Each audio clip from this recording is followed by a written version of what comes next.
Mais c'est beau, mais... Hé, salut! Comment ça va? Bienvenue ici, en Provence, dans le sud de la France, pour cette petite vidéo sur le passé composé. Passé composé, c'est un temps du passé qui n'est pas très difficile, mais qui est surtout facile, si tu écoutes bien les petits modules. Je te propose, je regarde par terre parce qu'il y a des pierres, je te propose de suivre pendant cette vidéo un artiste bien connu, un grand peintre, Vincent van Gogh. C'était un Hollandais qui a vécu ses dernières années de sa vie ici à Saint-Rémy en Provence. Puis Vincent van Gogh, tu vois ici, il s'est fait un petit autoportrait, il s'est fait un selfie de l'époque. Alors ça prenait un peu plus de temps qu'avec un smartphone, mais bon, là tu peux voir un peu son style. On peut dire, il a peint ce tableau passé composé. Donc toi tu es là pour le passé composé. Il faut savoir que pour le passé composé, il y a un auxiliaire et puis il y a un participe passé.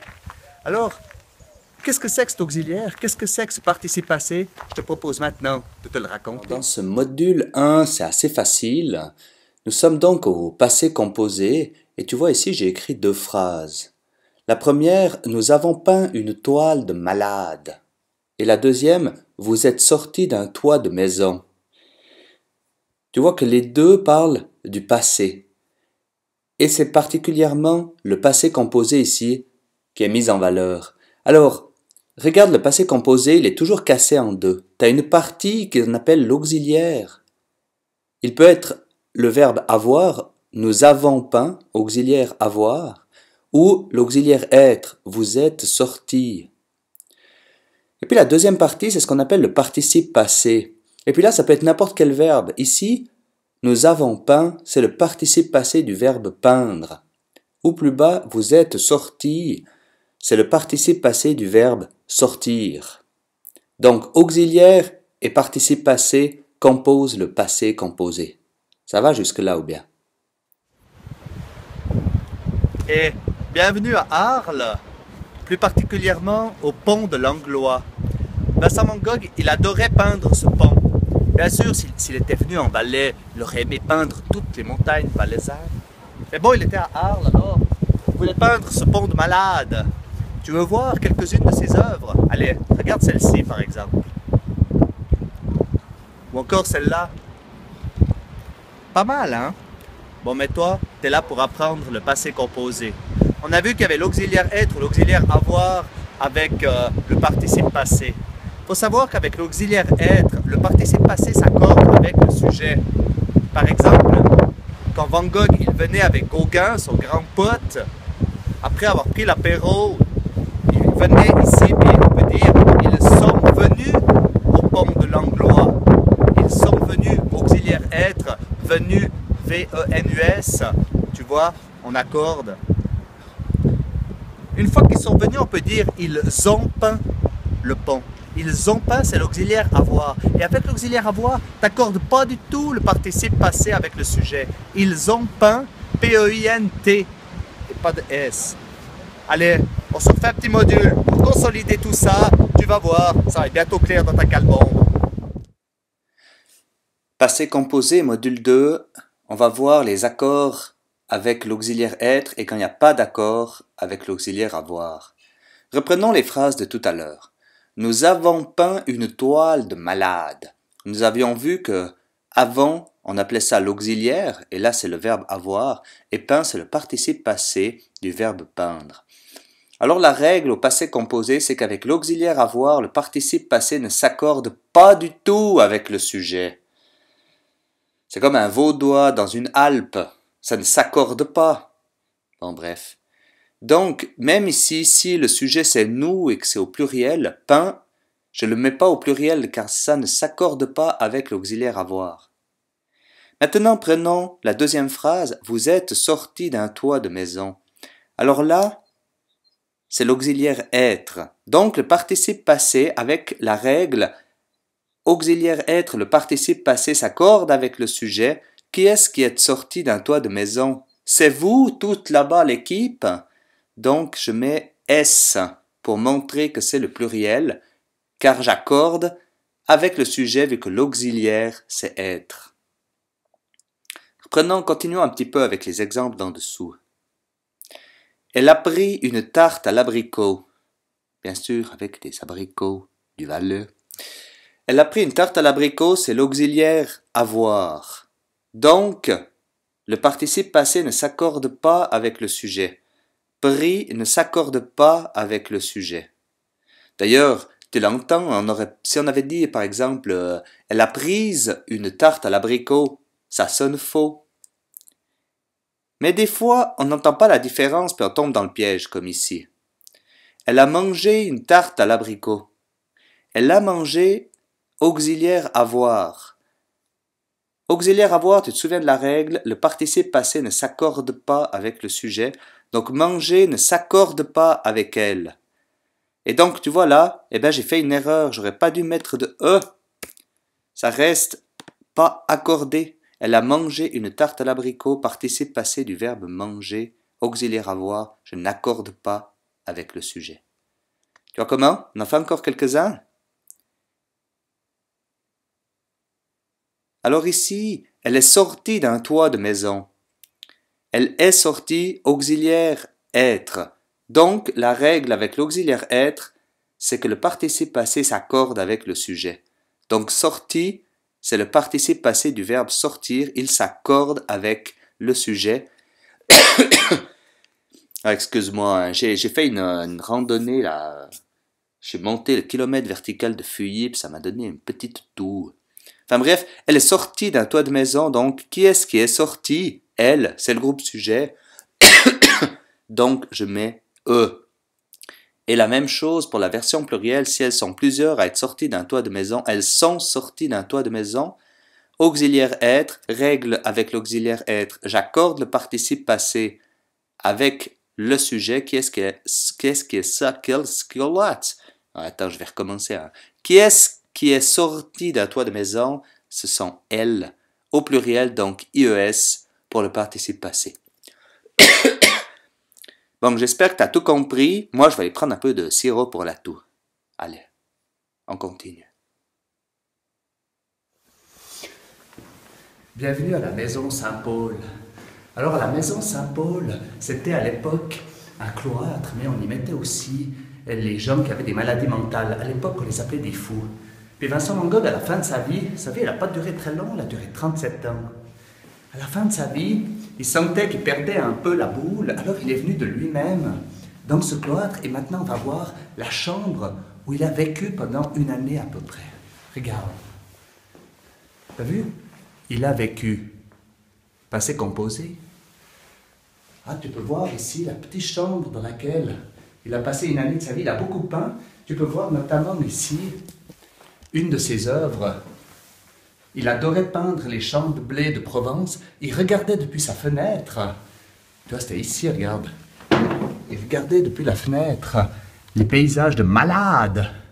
Bon, c'est clair que il avait encore jamais vu le Valais, mais c'était déjà pas mal. Puis en face, il y avait la salle d'eau. Viens, je te montre.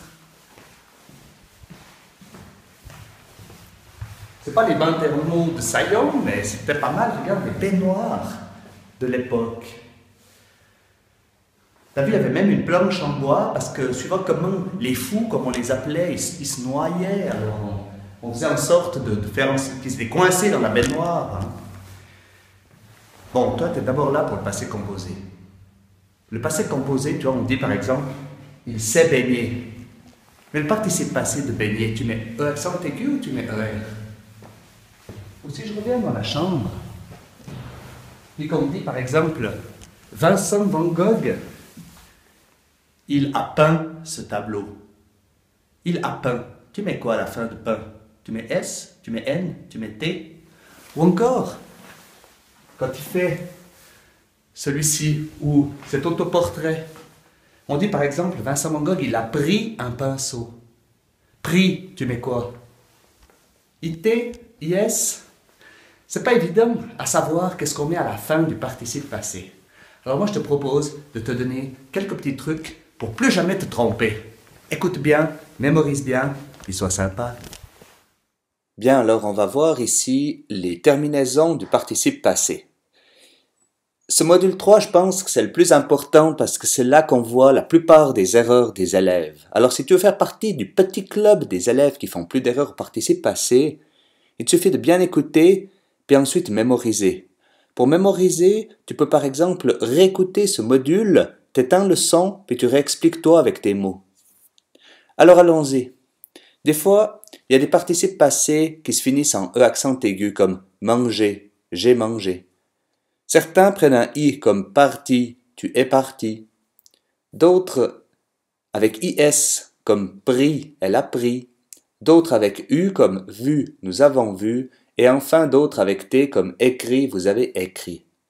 Alors maintenant, si tu connais par cœur le verbe, si dans ta tête tu sens que tu es 100% sûr de toi, comme moi je suis 100% sûr que le Valais c'est le plus beau des cantons de toute la Suisse, alors tu peux y aller, tu peux écrire.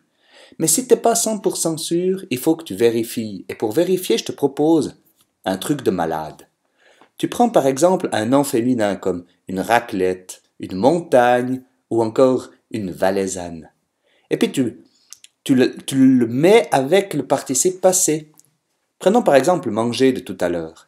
On va dire une raclette mangée. Tu vois, on dit rien après le « et ». Ça prouve bien que la terminaison c'est « et ». Si on prend maintenant partie, on dira par exemple une valaisanne partie. On n'entend rien après le i. Donc, la terminaison c'est i. Dis donc, entre nous, si tu as réussi à faire partir une valaisanne, c'est que tu n'as pas été très galant. Bref. Pris. Alors, prenons par exemple une raclette prise. Ah, là j'entends le S, une raclette prise. Donc, je vais mettre un S au participe passé. Vu, une valaisanne vue. Eh bien, j'entends rien après le U. Donc, je mets rien à la terminaison du participe passé, U. Vous avez écrit, par exemple, une montagne écrite. Bon, faut avoir un peu d'imagination pour écrire une montagne, mais ça marche. J'entends que je dois mettre un T, une montagne écrite. Donc, je mets T à la fin. Puis tu vois, tout à l'heure, quand on était à Saint-Rémy, on se demandait dans le verbe « ils ont peint ».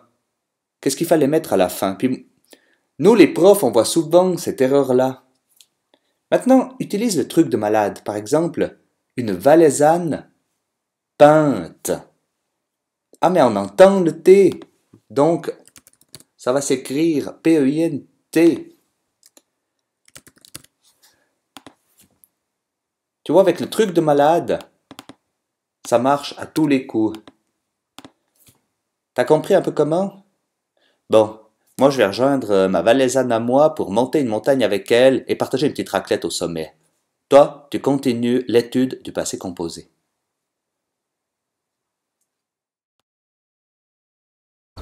Là derrière, tu peux voir le cloître dans lequel il y a la chambre de Vincent Van Gogh. Mais bon, toi tu es là pour savoir quand est-ce qu'il faut utiliser le passé composé. Des fois, il faut utiliser le passé composé, des fois, il faut utiliser l'imparfait que tu connais déjà. Mais quand est-ce qu'on choisit l'un et quand est-ce qu'on choisit l'autre? C'est pas évident. Alors je t'explique et je te fais quelques démos. Imagine maintenant qu'on tourne un film dans le passé. Tu utilises l'imparfait pour quelque chose qui était déjà avant la scène, après la scène, c'est ce qui était. En général, c'est un état. Par exemple, il faisait froid, il faisait beau, il était content. Tandis que le passé composé, c'est plutôt quand il s'agit, on va dire, de filmer un acte, une action bien concrète. Il a peint, il s'est baigné, il s'est envolé, il s'est coupé l'oreille.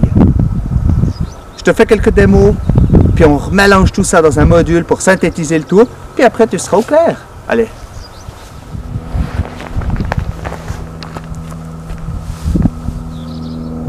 Et t'as vu, on dirait le grand combat. Pas mal, hein? Pendant que Valesco Prof admirait ce tableau, admirait imparfait, Vincent Van Gogh s'est coupé l'oreille, s'est coupé, passé composé. Mais t'es malade ou quoi? Pendant que Valesco Prof passait par là. Salut. Vincent Van Gogh a peint ce petit tableau de malade. Oh, ça fait mal.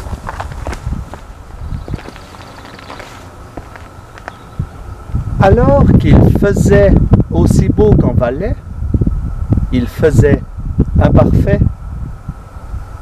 Vincent Van Gogh a terminé sa dernière toile. Maintenant, on va enfin savoir quand est-ce qu'il faut utiliser l'imparfait et quand est-ce qu'il faut utiliser le passé composé. Quand je raconte une histoire qui se déroulait jadis, dans le temps, j'utilise le passé composé pour décrire une action. Si par exemple j'imagine un film, je vois l'action qui commence à l'écran ou qui se termine à l'écran. Je te propose maintenant de fermer les yeux et d'allumer ton écran mental. Tu sais, ton écran mental, c'est l'écran qui s'allume derrière ton front quand tu fermes les yeux. Alors je te laisse les fermer, puis maintenant, tu allumes ton écran mental puis tu regardes l'image qui apparaît quand je dis « Elle a gravi le grand Combin ». Là, tu l'imagines que l'alpiniste, elle est au sommet du grand Combin, qu'elle a fini de le grimper, elle a gravi le grand Combin, l'action est terminée. Maintenant, tu peux rouvrir les yeux et regarder le rectangle gris. J'utilise l'imparfait pour décrire un état, c'est-à-dire quelque chose qui était comme ça avant et qui le sera après. Donc, par exemple, si tu imagines un film, il faut imaginer que ça a commencé avant la scène et que ça va continuer après la scène. Referme les yeux, rallume ton écran mental. Imagine maintenant une pente enneigée du grand Combin, et je dis « Elle gravissait le grand Combin ». Tu vois, sur le film, elle avait déjà commencé à gravir le grand Combin avant que tu allumes ton écran mental, et elle continue à le gravir maintenant qu'on a éteint l'écran mental. C'était une action, mais qui se passait pendant, avant et après.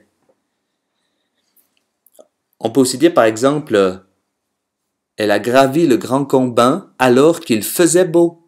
Il faisait beau avant qu'elle gravissait le grand Combin et il fera certainement beau un petit peu après. Pas même longtemps après, parce qu'en Valais il fait toujours beau. Si je prends maintenant une phrase en lien avec Vincent Van Gogh, cette fois dans la même phrase, il va y avoir deux verbes, un à l'imparfait puis un au passé composé. Alors que Valesco-Prof passait par là, Vincent Van Gogh a peint ce tableau avec de la peinture à l'huile. Tu te souviens sur l'image, quand Valesco-Prof passait par là, il avait déjà commencé à marcher avant que le film commence et il continue à marcher après que le film soit fini. Tandis que Vincent Van Gogh, nous, on l'a vu finir de peindre son tableau sur la vidéo. Voilà, maintenant il ne te reste plus qu'à t'entraîner. Et puis, ce qui est surtout important, c'est quand tu fais un exercice, c'est d'avoir un bon feedback de ton prof ou de tes parents qui peuvent t'expliquer encore pourquoi tu as fait telle ou telle erreur. Quand tu comprends tes erreurs, ça te permet de plus les faire. Allez, bon entraînement et on va passer maintenant à la synthèse métacognitive. Voilà. Alors, avec mon pote Vincent, on va aller prendre l'apéro parce qu'on a fait le tour du passé composé. Il te reste, toi, à regarder la synthèse métacognitive. Aujourd'hui, je te propose de l'écouter. Mais ce qui va te permettre de vraiment savoir que tu sais le passé composé, que tu connais la théorie, c'est si tu reprends demain la synthèse métacognitive et puis tu éteins le son et c'est toi qui réexpliques avec tes propres mots. Mais n'oublie pas l'accent valaisan. Tu peux le refaire ensuite dans 10 jours et dans 1 mois et ainsi ce sera profondément inscrit dans la calbombe. Allez, Vincent, on va chez Giroud boire un petit jus, puis toi tu nous rejoins. À la fin de cette vidéo, je te proposerai aussi un petit diapo pour découvrir quelques-unes des œuvres de Vincent Van Gogh. Ainsi, tu seras un peu plus cultivé. Et puis, santé! Alors, la synthèse métacognitive, la SMC, la synthèse méga cool. 4 points qu'on a appris dans cette vidéo. Premier point, au passé composé, il y a l'auxiliaire être ou l'auxiliaire avoir plus le participe passé. Par exemple, dans la phrase exemple que tu as en vert ici dessous, on voit j'ai peint auxiliaire avoir et je suis allé auxiliaire être. Deuxième point qu'on a vu ensemble, c'est qu'avec l'auxiliaire avoir, le participe passé ne s'accorde pas avec le sujet, tandis qu'avec l'auxiliaire être, le participe passé s'accorde avec le sujet. Je reprends la phrase exemple, j'ai peint. Auxiliaire avoir, peint ne s'accorde pas avec je, tandis que je suis allé, auxiliaire être, et tu vois que aller c'est accordé au féminin avec je, parce qu'apparemment ça devait être une dame qui était l'artiste qui a peint la copie de la nuit étoilée. Troisième point qu'on a vu ensemble, c'était les fameuses terminaisons du passé composé où on se trompait tout le temps. T'as vu, je me suis trompé en disant le mot tromper, c'est quand même un comble. Alors bref, là je t'avais donné un truc de malade, c'est de prendre un nom féminin et puis d'écouter avec le participe passé comment ça sonne. Par exemple, une valaisanne écrite, donc je mettais à écrit. Ici j'ai peint, on peut dire par exemple une montagne peinte. On entend le T, donc j'ai peint, je mettais à la fin. Et là par exemple on pourrait dire là c'est difficile avec le verbe aller, hein. On pourrait dire une valaisanne aller, ça veut rien dire, mais on entend bien que c'est et, donc c'est et, quoi. Quand c'est et, puis c'est pas autrement, puis c'est tout. Puis le point 4, quand est-ce que j'écris le passé composé, quand est-ce que j'écris l'imparfait? Je dois choisir entre l'un et l'autre, et on avait vu que pour le passé composé, on parlait d'une action qui se commence ou qui se termine pendant que je raconte mon histoire, alors que l'imparfait, c'est pour parler d'un état, de quelque chose qui avait déjà commencé avant la scène et qui continuera après la scène.